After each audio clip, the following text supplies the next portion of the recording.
Hey, Got you in here to talk about weather. the freeze is on. Oh, you still need to cozy up. Come on. Oh, okay. We're gonna freeze the folks out tonight. We have a freeze warning out. We have a soft freeze warning and a hard freeze warning. The hard freeze is not for the valley, but for areas a little higher up than we are.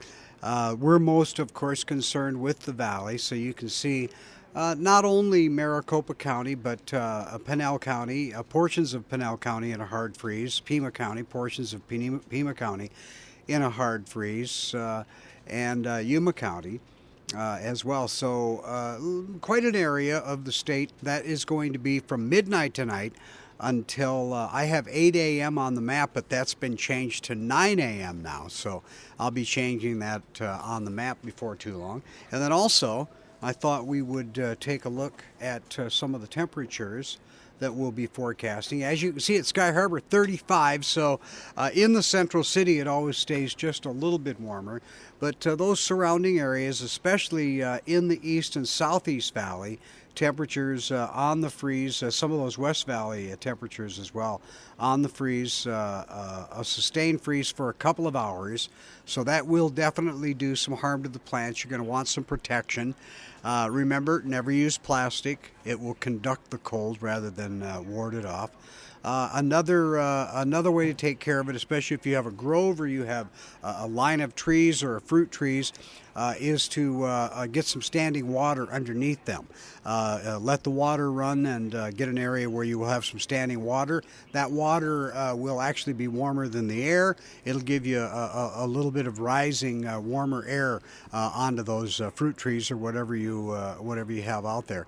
But definitely you want to cover up tonight, especially your light plants, any of the tender things that you absolutely love and you want to see later in the week, because this freeze stuff, it'll turn them brown, turn real ugly. Might have gotten a little brown on it last night, but I don't think last night killed anything. So I had some questions ready to ask you about all this. And my mic got turned up. There we go. I had some questions ready to ask you, and you went through all of the answers to my questions without me even asking. Goodbye, everybody. Yeah.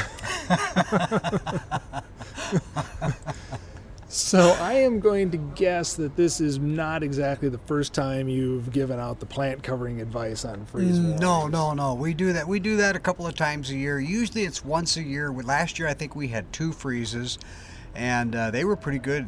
I lost my entire lemon tree, which was devastating for me. I love my lemons, yeah. And I didn't think it was going to be that hard of a freeze. So even the weatherman makes a mistake every now and then. I do not believe it. I completely doubt that.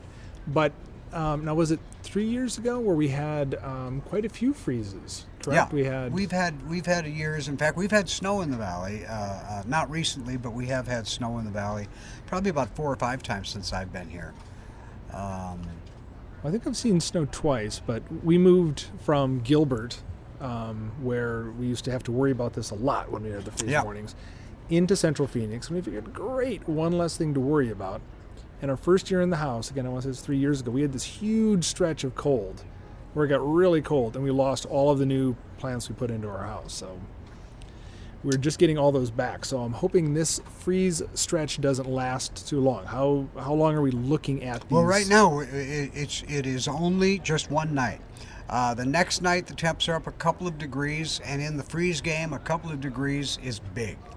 So we go from 35 to 36 here in the valley. That will probably bring some of the outlying areas up right to the freeze mark, or maybe a degree above it, and that would alleviate to some problems. Myself, if I cover one night, I'm probably going to cover 2 or 3, just to be on the safe side.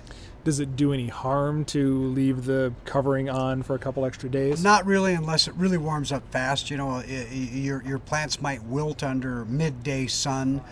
Covered, but you know, what are our highs getting to? 57, 58 degrees, so it's not too bad. All right. Now we have a absolute beautiful shot out of Flagstaff here from our tower cam.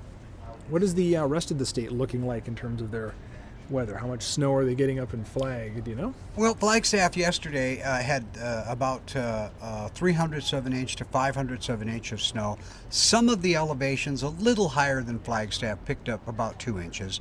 And sometimes you get that in the city, and just some different places where you might get an inch or something like that. But not a lot of snow, as you can see by looking at the peaks out there.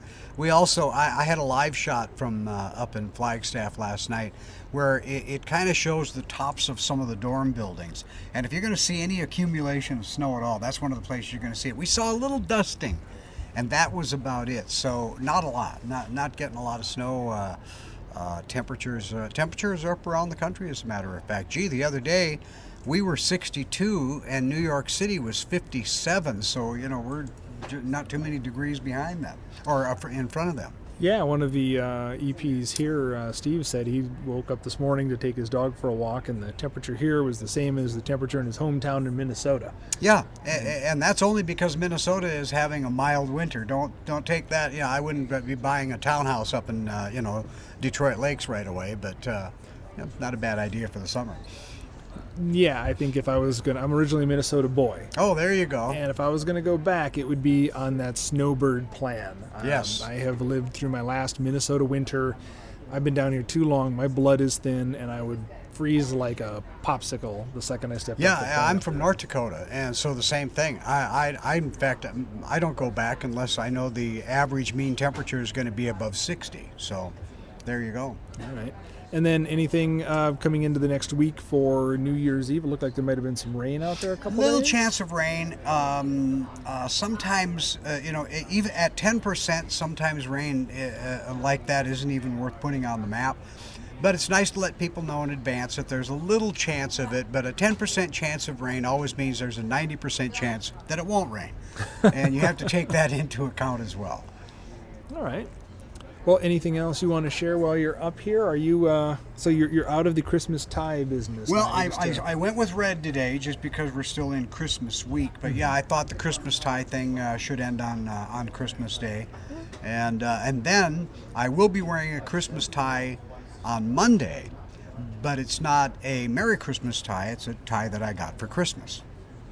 Okay, so it's not Christmas themed. No. Okay, all right, but it is a Christmas tie. Wow, now you have a very complex relationship with your ties, which I appreciate and respect. So. Yes, I do. Actually, it's my wife that has a relationship with my ties, and I appreciate that. I end up with a lot of nice ones because of that. Yeah, my relationship with my ties are more, where is my tie? I saw you wearing one for a belt the other day, so yeah, I know how that goes. Yeah, so. Sometimes you have to improvise. Yeah. You can find what's there. You take. It went with the suit. Yeah, well, thank you very much. I try to accessorize as I can. Do. Exactly. Well, thank you very much, sir. Always a Jeff. pleasure to have you join me.